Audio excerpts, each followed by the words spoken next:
La memoria es un huésped silencioso que nunca abandona la casa. Clarice Lispector. Los recuerdos no envejecen, solo se vuelven más silenciosos. Y en ese silencio, crecen. No desaparecen, no se disuelven con el tiempo, no se desvanecen como una fotografía olvidada en un cajón. Simplemente se repliegan. Se esconden en las grietas de la conciencia. Se vuelven susurro, eco lejano, sombra que cruza el umbral cuando nadie mira. Hay silencios que pesan más que cualquier grito. Silencios cargados de imágenes rotas, de gestos incompletos, de palabras que nunca llegaron a pronunciarse. Silencios donde el pasado no muere, sino que aprende a respirar sin ser notado. Porque la memoria no se va, se camufla.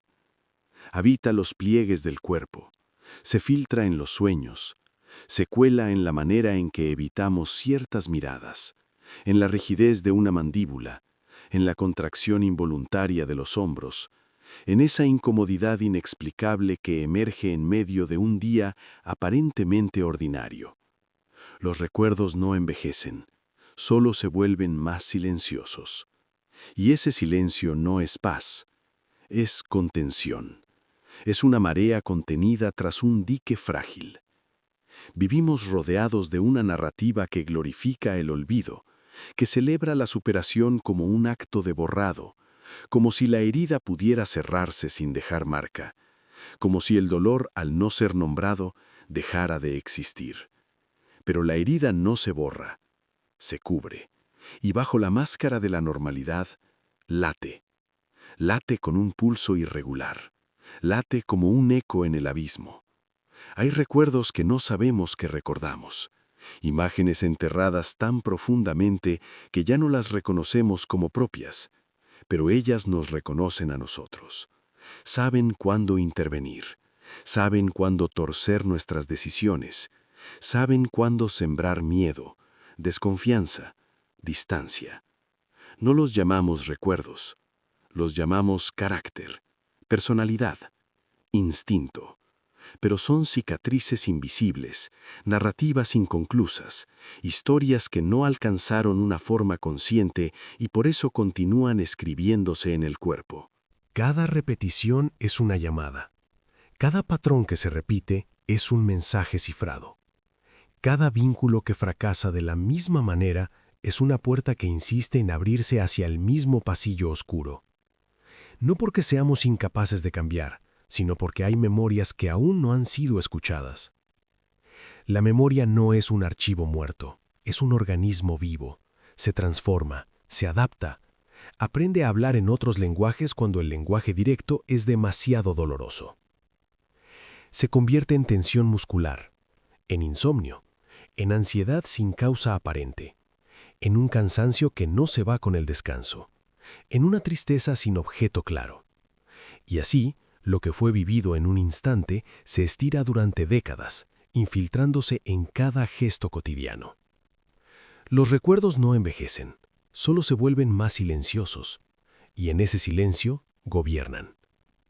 Descender en la memoria es descender en la sombra, no en la negación, sino como territorio oculto, como región no cartografiada del ser, allí donde lo reprimido espera, donde lo no dicho se acumula, donde lo insoportable se fragmenta en pequeñas piezas para poder sobrevivir. La conciencia, frágil, selectiva, limitada, no puede sostenerlo todo. Necesita filtrar, necesita olvidar para seguir caminando. Pero ese olvido no es una aniquilación, es una estrategia de supervivencia, una tregua momentánea. Lo olvidado no muere, se repliega, se reorganiza, aprende a influir desde la penumbra. Y entonces la vida se convierte en un escenario donde actuamos sin conocer del todo el guión. Creemos elegir, pero repetimos. Creemos avanzar, pero giramos en círculos. Creemos ser libres, pero respondemos a impulsos que no comprendemos. La repetición es el lenguaje de lo no resuelto, una coreografía invisible que se ejecuta una y otra vez esperando ser reconocida. Hay una lógica profunda en ese retorno constante. No es castigo, no es debilidad, es una búsqueda, una tentativa desesperada de integración. El recuerdo quiere completarse, quiere ser visto, quiere ser nombrado. Quiere encontrar un lugar en la narrativa consciente para dejar de actuar como un saboteador oculto. Pero tememos ese encuentro. Tememos abrir la herida. Tememos mirar al abismo. Porque sabemos, aunque no lo formulemos, que allí habita algo que puede desestabilizar nuestra identidad cuidadosamente construida. Nuestra identidad no es una esencia fija, es una arquitectura precaria, un equilibrio frágil entre lo que mostramos y lo que ocultamos, entre la máscara social y la verdad íntima. Y la memoria, con su carga emocional intacta, amenaza con resquebrajar esa estructura. Por eso el silencio, por eso la negación, por eso la distracción constante. La memoria es un huésped incómodo. Su presencia cuestiona, su existencia interpela, su retorno desordena, pero también revela, porque no hay transformación sin desorden.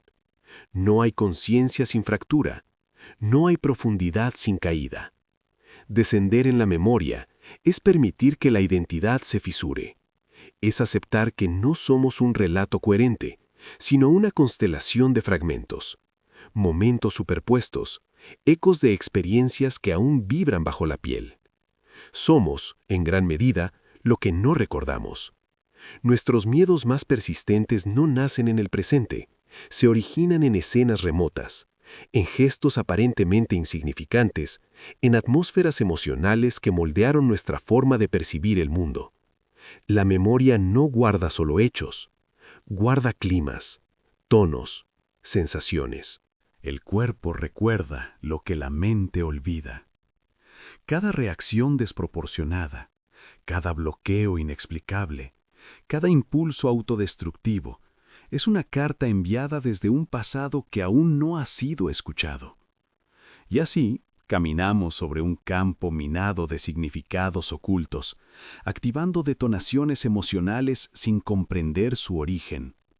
La herida no pide ser cerrada, pide ser atravesada. No busca ser borrada, sino integrada. Porque aquello que no se integra, gobierna. Aquello que no se nombra, controla. Aquello que no se mira, decide. La sombra no es el enemigo, es la parte olvidada del ser. Y lo olvidado siempre regresa, exigiendo reconocimiento. En ese retorno, el recuerdo se vuelve más silencioso, pero más persistente, como una gota que cae incesantemente sobre la misma piedra, como un susurro que, por su constancia, termina siendo más poderoso que cualquier estruendo. Los recuerdos no envejecen, se sedimentan, se compactan, se vuelven densos, y esa densidad se expresa en el cuerpo, en la voz, en la postura, en la forma de amar, de huir, de atacar, de callar. El cuerpo es un archivo, un palimpsesto de experiencias. Cada célula porta una memoria, cada tensión es una inscripción, cada síntoma es una frase inacabada. Pero hemos aprendido a desconectarnos del cuerpo, a tratarlo como una máquina, a silenciar sus señales, a anestesiar sus mensajes. Vivimos en la superficie, y la superficie es ruidosa. La profundidad, en cambio, es silenciosa. Y en ese silencio, los recuerdos esperan. Esperan el momento en que la velocidad ceda, en que la distracción se agote, en que el ruido se vuelva insoportable. Entonces emergen. No como imágenes claras, sino como sensaciones difusas, como melancolía sin objeto, como ansiedades flotantes, como una tristeza que no encuentra nombre. Ese es el lenguaje del recuerdo silenciado, un idioma antiguo, un murmullo arcaico, una llamada desde el abismo. Hay algo profundamente inquietante en comprender que no somos los autores completos de nuestra vida, que gran parte de nuestras decisiones están condicionadas por narrativas que no elegimos conscientemente, que la libertad, tal como la imaginamos, es un espacio estrecho entre fuerzas invisibles. Pero también hay una posibilidad en ese reconocimiento, no una solución, no una redención, sino una apertura, una grieta por donde puede filtrarse otra forma de conciencia. Mirar el silencio, escuchar la sombra, acompañar el eco sin intentar sofocarlo, no para sanar, no para cerrar, sino para comprender. Porque comprender no elimina el dolor, pero lo transforma, lo vuelve menos opaco, menos tiránico, menos absoluto. Y en ese gesto, la memoria deja de ser un carcelero y se convierte en un testigo. Pero ese tránsito es lento, doloroso, incierto. Exige una renuncia, la renuncia a la ilusión de control. Exige aceptar que somos territorios atravesados por fuerzas antiguas, que nuestra identidad es una construcción precaria sostenida por silencios, que nuestra historia personal está hecha tanto de lo vivido como de lo reprimido. Y quizá por eso tememos detenernos, porque detenerse es escuchar, y escuchar es arriesgarse a descubrir que aquello que más evitamos sigue allí, intacto, esperando. Los recuerdos no envejecen, solo se vuelven más silenciosos, y ese silencio es su forma más poderosa. Vivimos en una época que teme al silencio, una época que lo rellena con estímulos, con notificaciones, con pantallas, con ruido constante. Una cultura que confunde movimiento con vida, velocidad con sentido, visibilidad con existencia. Nos hemos convertido en expertos en huir del vacío, huir de la pausa, huir de nosotros mismos. La atención fragmentada no es solo un fenómeno tecnológico, es una estrategia defensiva, un modo sofisticado de no sentir demasiado, de no pensar demasiado, de no recordar demasiado. La distracción es la nueva anestesia, y bajo esa anestesia colectiva, los recuerdos se vuelven aún más silenciosos, pero no menos activos. La máscara digital amplifica esta dinámica. Construimos identidades editadas, narrativas pulidas, versiones optimizadas de nosotros mismos. Mostramos superficie, ocultamos profundidad, proyectamos éxito, escondemos fragilidad. La máscara no miente, selecciona. Y en esa selección la memoria queda relegada al subsuelo. Pero el subsuelo no es estático, se mueve, respira, se expande, y tarde o temprano encuentra fisuras por donde emerger, en forma de agotamiento, de despersonalización, de vacío, de una sensación persistente de estar viviendo una vida que no nos pertenece del todo. La cultura contemporánea celebra la superación rápida, la resiliencia instantánea, la positividad obligatoria. Pero esa celebración suele ser una forma elegante de negación, un modo de exigir que el dolor sea eficiente, productivo, breve. No hay espacio para el duelo prolongado, no hay tiempo para la introspección lenta, no hay lugar para el silencio incómodo. Todo debe resolverse, todo debe optimizarse, todo debe mostrarse. Y así, la memoria se repliega aún más, se vuelve casi imperceptible. Pero no desaparece, se filtra en las grietas del sistema, en la epidemia de ansiedad, en la sensación colectiva de desconexión, en la dificultad creciente para sostener vínculos profundos, en el miedo al compromiso, en la huida constante hacia nuevas experiencias que prometen sentido y solo ofrecen estímulo. La herida, negada, se convierte en patrón. La sombra, ignorada, se convierte en destino. El eco, silenciado, se convierte en ruido interno. Vivimos rodeados de ruido, pero habitados por silencios. Silencios densos, silencios antiguos, silencios que contienen historias no contadas.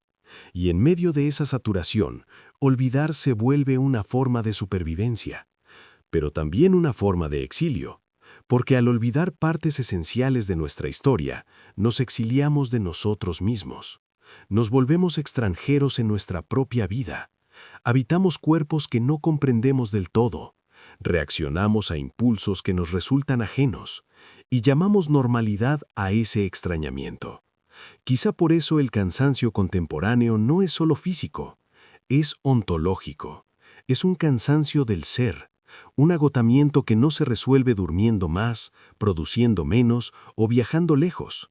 Es un cansancio que nace de sostener demasiadas máscaras, de silenciar demasiadas memorias, de ignorar demasiadas heridas. Los recuerdos no envejecen, solo se vuelven más silenciosos. Y en una cultura que teme al silencio, ese murmullo subterráneo se vuelve casi insoportable. Tal vez por eso buscamos constantemente estímulos más intensos, más rápidos, más extremos, como si quisiéramos ahogar ese eco interno bajo capas de ruido. Pero el eco no se ahoga, se adapta, se filtra, se transforma y sigue llamando. No para castigarnos, no para destruirnos, sino para recordarnos que hay algo en nosotros que aún no ha sido escuchado, algo que espera, algo que insiste, algo que no acepta desaparecer. No hay cierre, no hay conclusión, solo una pregunta suspendida en el aire. ¿Qué pasaría si, en medio del ruido, nos atreviéramos a escuchar ese silencio? No para entenderlo del todo, no para resolverlo, sino simplemente para acompañarlo. Tal vez entonces descubriríamos que los recuerdos, en su quietud, no buscan ser borrados, buscan ser reconocidos.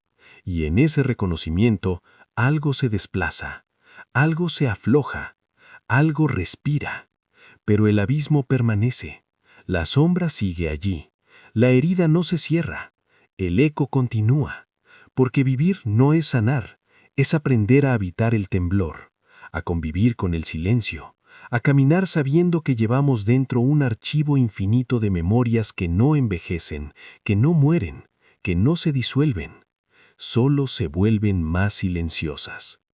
Y en ese silencio nos esperan.